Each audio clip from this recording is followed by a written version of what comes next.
I still tell people about the Charlotte Observer when I first got there, and I was for some reason I had to observe the making of SportsCenter for I think at least 2 months, and you just saw me come in. I'd sit down, I wouldn't say anything, I would just watch you guys write SportsCenter, and then every day I walked in, and you went, "Hey, the Charlotte Observer," and I just said, my wife would say, "How does it go?" And I said, "Oh, Chris Berman calls me the Charlotte Observer."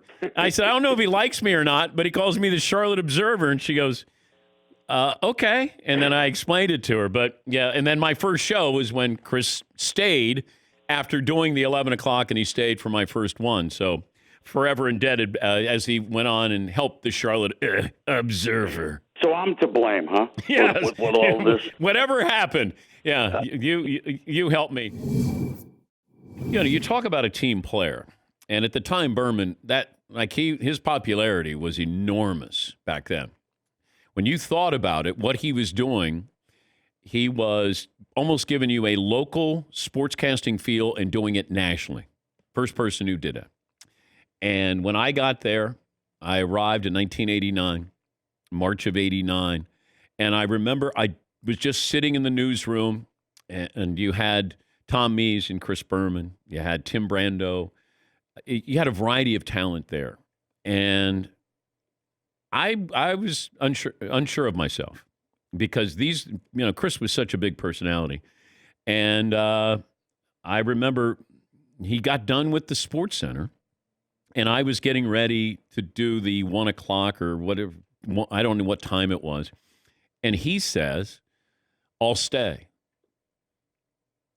And originally I didn't want to work with Chris on my first one because I thought I'd be intimidated. And I probably was a little bit. And then I just sort of settled in. And at one point I said to him, "Man, you're loud on the air." And then he says back to me, "Well, you could always go back to CNN."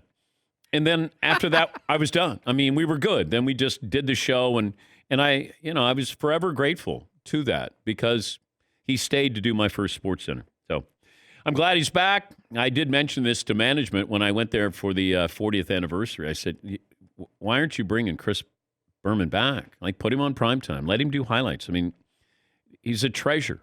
Have him there. Keep him there." And they did. Now, probably had nothing to do with my suggestion, but it was really important to me that they take care of people like Bob Lee. And, the memory of Tom Mees and the memory of John Saunders, the people who were there and helped build that place.